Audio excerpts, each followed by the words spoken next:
Assalamualaikum warahmatullahi wabarakatuh. Adik-adik, ketemu lagi dengan Kak Eka Wardana. Nah, kali ini Kak Eka mau menceritakan tentang sosok sahabat Nabi Muhammad SAW yang sangat luar biasa. Namanya Salman Al-Farisi, alias artinya Salman orang Persia, adik-adik. Kan Nabi Muhammad SAW orang Arab ya. Sementara Salman ini orang Persia yang sekarang itu disebut Iran, adik-adik ya. Nah, adik-adik ceritanya gini nih. Ini ceritanya Kak Eka ambil dari buku yang Kak Eka tulis, yaitu Kisah Para Sahabat Nabi, adik-adik ya. Terbitan Rumah Pensil. Nah, Salman itu tadinya tinggal jauh dari tanah Arab, adik-adik, yaitu di Persia. Tepatnya di Isfahan, adik-adik. Ayahnya itu seorang gubernur dan sangat menyayangi Salman, adik-adik. Nah, Salman ini ditugaskan untuk menjaga api. Kenapa? Karena orang Persia waktu itu menyembah api, adik-adik. Bayangin deh, api disembah gimana ya? Apakah api bisa memberi kita makanan? Kan nggak bisa ya kan adik-adik? Apakah api bisa memberi kita air untuk minum? Nggak bisa. Tapi kenapa ya disembah? Nah, itulah yang terjadi pada zaman dahulu di Persia. Orang-orang menyembah api, adik-adik. Nah, Salman ini menjaga api supaya nggak padam, adik-adik. Karena biar orang datang untuk menyembah terus.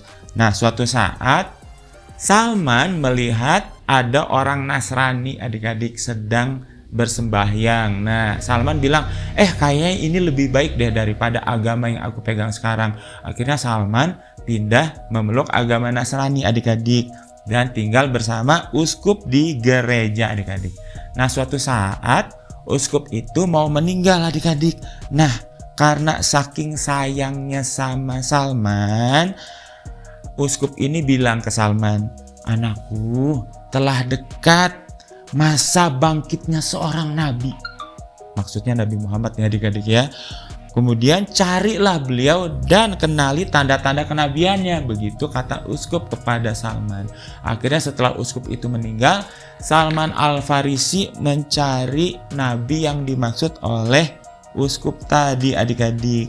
Nah, suatu hari, tetapi ketika dalam pencarian itu, adik-adik, Salman itu ditangkap dan dijadikan seorang budak. Sampai akhirnya ketika Nabi Muhammad tiba di Madinah, Salman sedang ada di Madinah dan dia melihat Nabi Muhammad. Dia ingat kata-kata uskup yang sebelumnya, cari Nabi yang akan bangkit ini dan kenali tanda-tanda kenabiannya.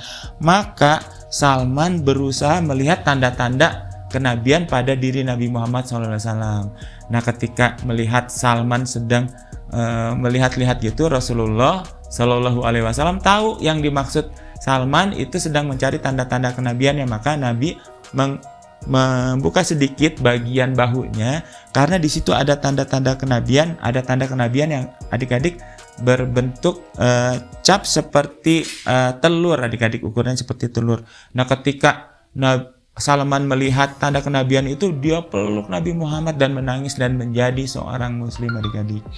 Nah, ketika itu pun Salman dibebaskan oleh Nabi Muhammad SAW dari perbudakan. Yang memilikinya adalah seorang Yahudi, adik-adik.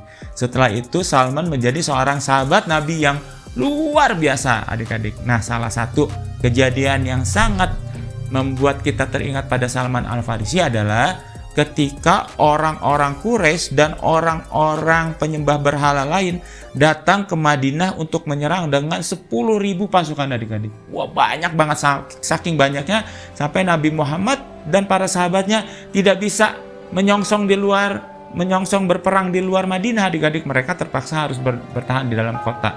Bayangkan kalau menghadapi musuh sebanyak itu, para Rasulullah dan para sahabat akan dikepung, adik-adik, kalau bertahan di luar kota. Maka Nabi Muhammad bertahan di kota Madinah, adik-adik. Kota Madinah ini mau diserang, orang-orangnya mau dikafirkan lagi, diajak jadi penyembah berhala lagi, adik-adik. Wah, pokoknya situasinya gawat banget, adik-adik ya.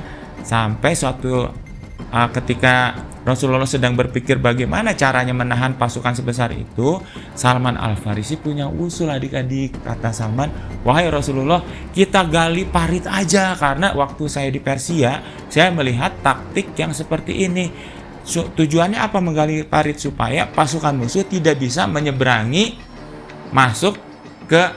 parit dan masuk ke Madinah. Jadi digali parit supaya musuh tidak bisa lewat adik-adik. Akhirnya Nabi Muhammad menerima usul ini, maka para sahabat pun menggali parit yang panjangnya mungkin sampai 2 kilometeran adik-adik, digali yang lebar dan dalam, sehingga pasukan kuda pun tidak bisa lompat. Kalaupun bisa lompat, nanti dipanah dari seberang parit oleh para sahabat Nabi. Nah, berkat taktik perang Khandaq atau perang parit dari Salman Al-Farisi inilah pasukan musuh akhirnya bisa dikalahkan adik-adik. Sungguh besar jasa Salman Al-Farisi kepada perkembangan Islam. Bayangkan kalau tidak ada parit yang diusulkan Salman Al-Farisi, bisa jadi saat itu umat Islam tertangkap semua di Madinah adik-adik. Sungguh luar biasa jasa Salman Al-Farisi kepada Nabi Muhammad dan para sahabatnya. Terakhir, Salman Al-Farisi ini adik-adik menjadi seorang gubernur adik-adik. Seorang gubernur yang memimpin dengan adil dan menjadi gubernurnya di mana? Di daerah Syam. Bahkan ketika menjadi seorang gubernur pun Salman tidak menjadi orang yang sombong, tidak menjadi tinggi hati. Beliau itu bahkan turun ke jalanan dan membantu rakyatnya membawa karung. Ada dilihat ada kakek-kakek tua bawa karung gandum. Aduh, kasihan banget, sama Salman dibantuin, padahal beliau itu adalah seorang gubernur. Sungguh luar biasa kisah Salman Al-Farisi ini adik-adik. Nah, semoga bermanfaat ya. Begitu cerita dari KK. Sampai ketemu lagi di kisah berikutnya. Assalamualaikum warahmatullahi wabarakatuh.